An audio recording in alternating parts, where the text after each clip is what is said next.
pior não é eu ser visto como homem. O pior é eu estar no meio termo e a pessoa não saber se é um homem ou se é uma mulher. Aí que tava o perigo.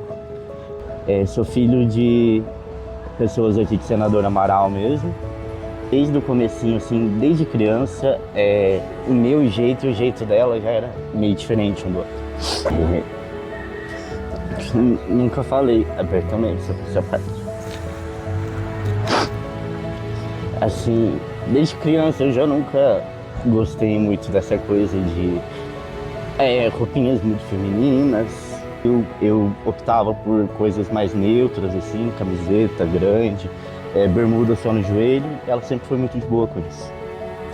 E ela já era totalmente o oposto, uma mulher totalmente feminina, até hoje. Tanto na roupa, quanto na maquiagem, no jeito de se portar, tudo mais. Aí, por volta na pré-adolescência, mais ou menos, por volta dos 12 anos, eu aderi a um estilo meio que emo. O emo, ele meio que transita ali, né, entre o feminino e o masculino. Nesse momento também da minha vida não tinha tantos problemas, mas eu estava um pouquinho mais fechado na minha.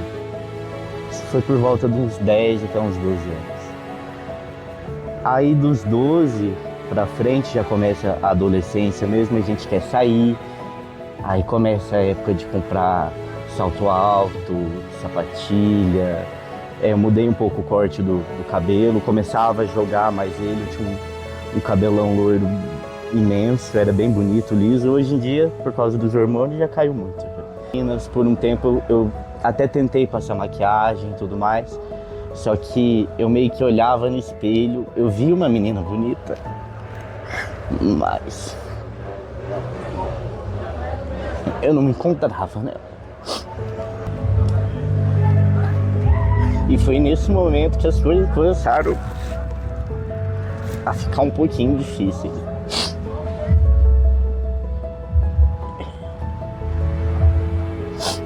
Aí mais ou menos dos 13 por 14 anos foi quando eu parei. Eu deixei de usar essas roupas, eu já não usava mais maquiagem. Mas eu também não conseguia expressar pra ninguém o que estava acontecendo. Nem para minhas amigas mais próximas. Eu só deixei de sair. Já não tinha mais tanta interação com ninguém. E na internet eu fui descobrindo um pouquinho assim o que poderia vir ser, né?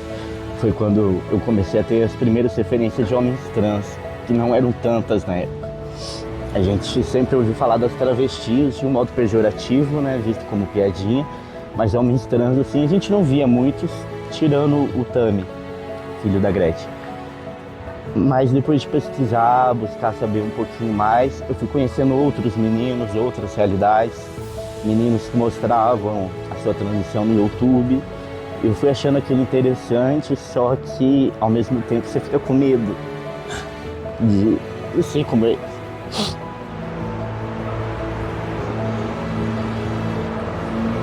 Aí por um tempo, acho que foi uma coisa minha mesmo, sabe? Eu não queria me identificar. Eu via, eu achava magnífico a mudança que poderia ter, mas eu não queria me identificar com eles por saber que o buraco seria bem mais embaixo. Mas aquilo foi me deprimindo muito.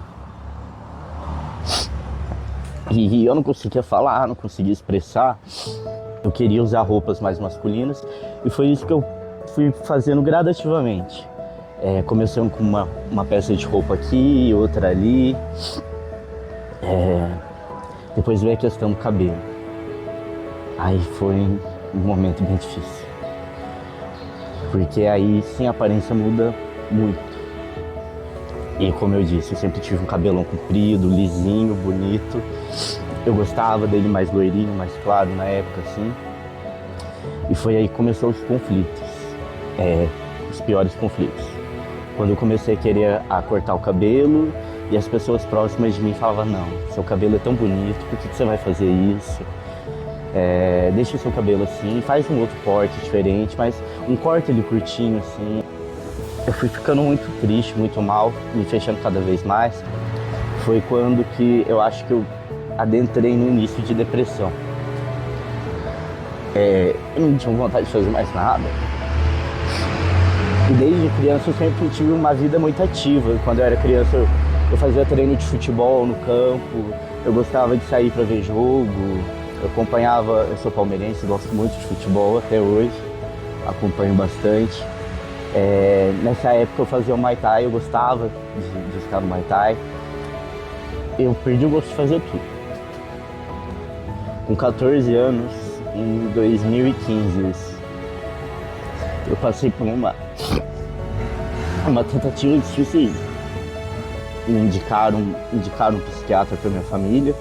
Chegando lá, a consulta não foi nada agradável. Ele estava, de uma certa forma, tentando colocar alguma culpa naquilo que eu estava vivendo. Colocar alguma culpa ou parental ou até com as coisas da Disney que eu assistia.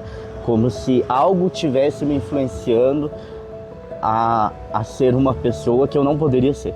E aí que eu voltei a fazer terapia com um antigo psicólogo que eu tinha passado na adolescência. E um tempo depois eu consegui cortar o meu cabelo. E foi aí que deu boom na cidade. Pensa, cidade pequena, já começou vários comentários.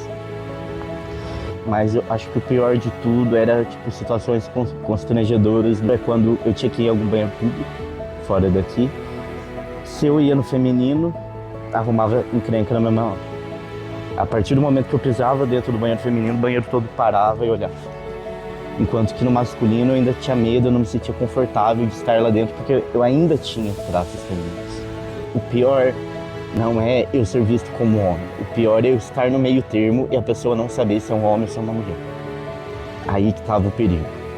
Foi aí que cada vez a aceitação da minha família foi ficando melhor. Explicou para minha mãe que isso é uma coisa que a gente nasce, não é eu que escolhi ser assim. Um belo dia acordei e falei, não, que agora eu quero virar homem. Ela mesma explicou para minha mãe que é uma coisa que ainda tá muito em estudos, mas cada vez mais estão mostrando que é uma condição que a pessoa nasce. Ela só vai se descobrir, seguir esse caminho em algum momento da vida dela, mas ela já nasceu assim. E isso foi muito bom, até essa conversa que ela teve com a minha mãe, porque foi uma profissional, uma médica falando com ela, né? A sociedade enxerga como uma pessoa privilegiada que vai abrir mão de todos os privilégios para ser aquela figura, inferior. Você abre mão de ser o alfa para passar quem segue as regras, entendeu? Então acho isso para um homem meio difícil, como que alguém quer abrir mão disso? Só que nesse momento da minha vida eu já estava com 17 anos.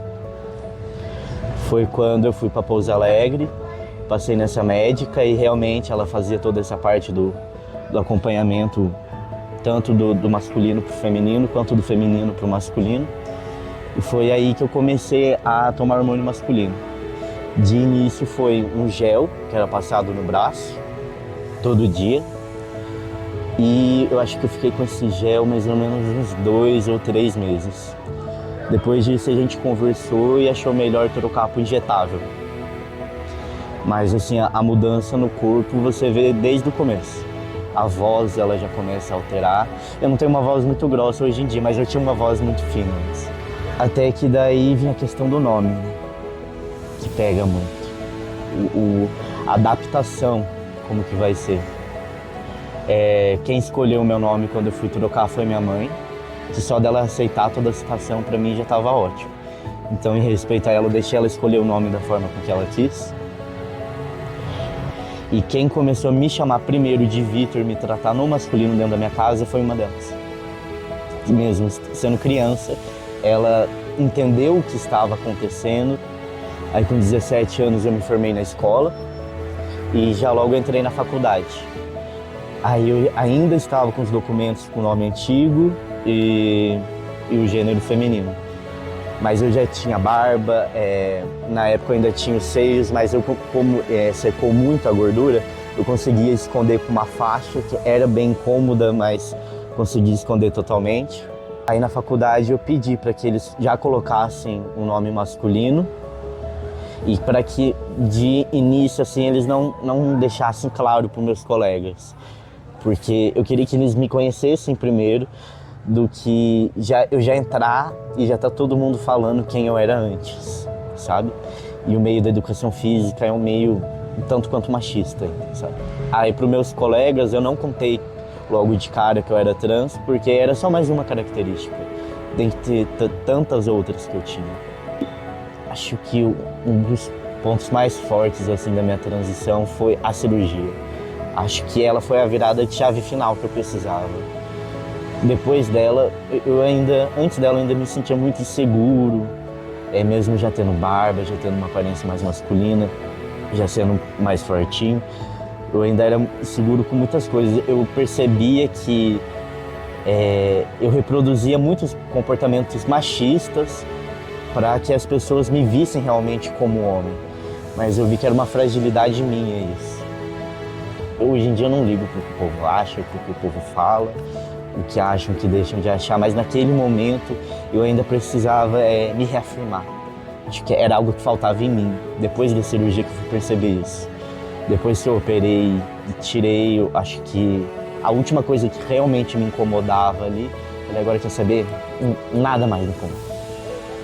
O comentário de mais ninguém me incomoda. Foi quando eu fui deixando certos comportamentos assim de lado, sabe? Quer saber? Eu não tenho que provar nada pra ninguém. Eu sou isso e pronto. Olha, hoje eu me sinto muito bem, me sinto feliz com o homem que eu sou. Mostrei que a minha transição não atrapalhou em outras áreas da minha vida. Eu tinha que estudar, eu estudei, eu me formei, eu tenho meu serviço, sou uma pessoa do bem.